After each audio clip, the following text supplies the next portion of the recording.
over the top that I couldn't resist breaking it down with all of you. So let's get right to it. Pop quiz. Who is this? If you answered a troll from the Seventh Circle of Hell, well, you wouldn't be so far off. You get partial credit at least. This is, of course, FBI Director James Comey, one of the top-ranking law enforcement officials in the country, and of course the head of that veritable institution of truth, justice, and law-giving, the FBI. Ha ha ha.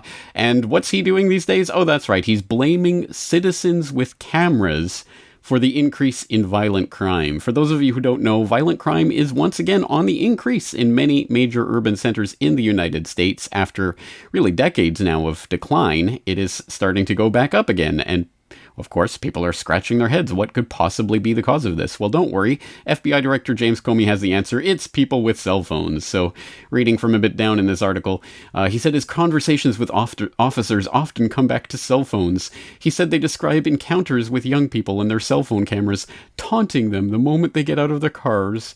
They told me, we feel like we're under siege and we don't feel much like getting out of our cars, Comey said. Etc., etc. So yes, it's basically because people are actually using these ubiquitous cell phones for something productive, namely for catching police in the midst of perpetrating police brutality and breaking the law and doing all sorts of other things, or simply just recording police in the conduct of their duties, which should not involve police brutality or anything of that sort, so the police should be very comfortable with that. But no, apparently, according to the FBI director, this is an untenable situation. We can't have all these people with cameras walking around recording the police. I mean, there are so many layers to this propaganda that it's difficult to know where to begin. One of the layers would be that the implicit automatic assumption that underlies all of this is that it is the police officer's presence itself, which is the defining difference between a rising crime rate and a lowering crime rate. If the police decide not to get out of their cars or to get out of their cars, that's going to be the difference between a rise or a lowering in violent crime. Of course, it is not police that generally are there to stop violent crimes from happening. They generally happen, and it's reported to the police minutes or hours or days later. And so most police work is retroactive in that sense, not on the spot, and not because it stopped because the police were there. So that's one of the layers that underwrites kind of the problem. One of the underlying assumptions that a lot of people make is that it's only the police that can save us from violence. Well, of course, that's a lie that the police would love you to believe. But how about this for another layer of propaganda for that? They want to tell you that you recording them with your camera is just horrible because it makes them feel uncomfortable. This after a literal generation, decades now, of literal programming on television showing the cops always in the right, always arresting crazy people who deserve to be arrested, over and over again showing criminals to be insane, naked, running around, hopped up on goopballs, crazies, and the cops always perfect in this wonderful TV series that's been indoctrinating us, as I say, for decades now. And of course, it's perfectly all right if they shove the cameras in people's faces and make them look like idiots and always edit out the cops doing brutality or messing up the case. No, that's perfectly okay. But if a citizen has a camera and records something, oh my God, it's hell in a handbasket. What is society coming to? Well, I mean, here's another layer of the propaganda here. The funny part about this is that, unlike what James Comey is really implying here, that it's these, videos that people are capturing on their cell phones that are being uploaded to YouTube that are fostering this environment of hostility towards the police. Actually, if you go and look for police caught or something like that on YouTube, you're going to find mostly videos that are from dash cams. So these are actual videos that are recorded by the police because, oh yes, the police are recording all their interactions with you. Again, police body cams, police dash cams, all of these kinds of cameras are perfectly okay. But again, the idea of a camera in your hands, that's dangerous. So there's so many layers to this propaganda, but let's bring it back to what this is really about. Does anyone remember, for example, the shooting of Oscar Grant in the Fruitvale BART station back in 2009?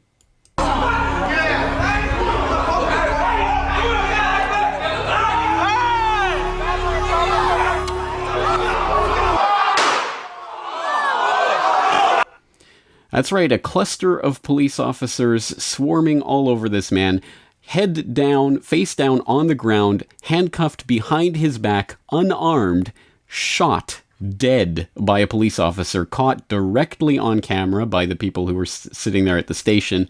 And what ultimately happened to that? Oh yeah, the officer, Johannes Morelos, ends up getting involuntary manslaughter, 2 years minus time served, even with blatant video of the incident, cold-blooded murder taking place on video. They still can't even find themselves to convict him of voluntary manslaughter, let alone anything more severe.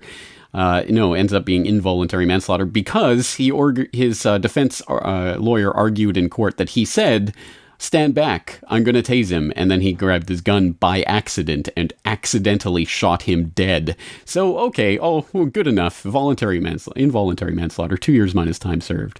Of course, not only is that a defense that wouldn't stand up for anyone else in court, but also, I don't know about you, but I didn't quite hear the "stand back, I'm going to tase him" in that video. But anyway, that's just one example of an incident of how, if this was not caught on tape by people standing there at the station, can you imagine what would have happened? Absolutely nothing. 2 years minus time served? No, it would have been 0. It would have been not even a reprimand. He was resisting, had to get him. So this is why I think fundamentally people like James Comey and others are afraid of the power of the camera, of armed citizenry. And it's interesting that armed citizenry in the case of wielding a camera, as I should point out. But it's interesting, this video, for example, that I'm getting this BART shooting footage from, police brutality, recording the police is dangerous but necessary. What an apt phrase. It is dangerous but necessary. It shouldn't be dangerous, of course, because photography is not a crime. And if you go to photographyisnotacrime.com, you will find daily updates of people being arrested for trying to film police officers, even when it is perfectly legal to do so. But of course, the police officer tends to have the upper hand in these situations, so they can make up the rules on the fly, and if they can get away with destroying the camera and destroying the evidence, they certainly will, and they certainly have tried many, many, many times to do exactly that. Just a couple of the headlines from today. New Hampshire man beats wiretapping charges after recording cops who raided his home. That's right, the cops wanted to argue that it was illegal for him to record them in his own home. Or national media misleads readers by validating Halloween revolt by alleged anarchist group. Oh, you've got to watch out for those anarchists, man. They're everywhere and they want to kill. Again, the propaganda is in your face, and it's sites like Photography is Not a Crime that remind people that photography is not a crime, and try to let people know about what their rights really are in various situations. For people who are interested more on that, I did an eye-opener report for BoilingFrogsPost.com back in January of 2012 about resisting the police state solutions and answers, in which I interviewed Carlos Miller of photographyisnotacrime.com, so I'll put this in the show notes so that you can go and check out this video. And also, people might also remember back in episode 272 of my podcast Solutions, Surveillance, talking about the camera is mightier than the sword, talking about exactly this phenomenon. People going out and taping the police, just capturing their incidents on camera.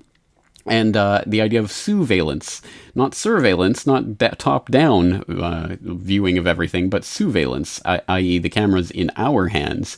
And that is a threat to the system, and that's what the real underlying context of these ominous words by James Comey are. And that's exactly why, of course, there's the patents for the type of technology that will shut down smartphone cameras within a given radius. All it will require is a certain jamming technology, and it'll be done. And that's exactly what the police are going to start rolling out in the near future, and they're just prepping you for this. The PSYOP is underway, and they're trying to convince you that you holding a camera is just, oh my god, it's the end of the world. Well, it is the end of the world for the old status quo of police being able to lie and get away with anything, and that's exactly why they are fighting so strenuously against it. So I hope you will check out the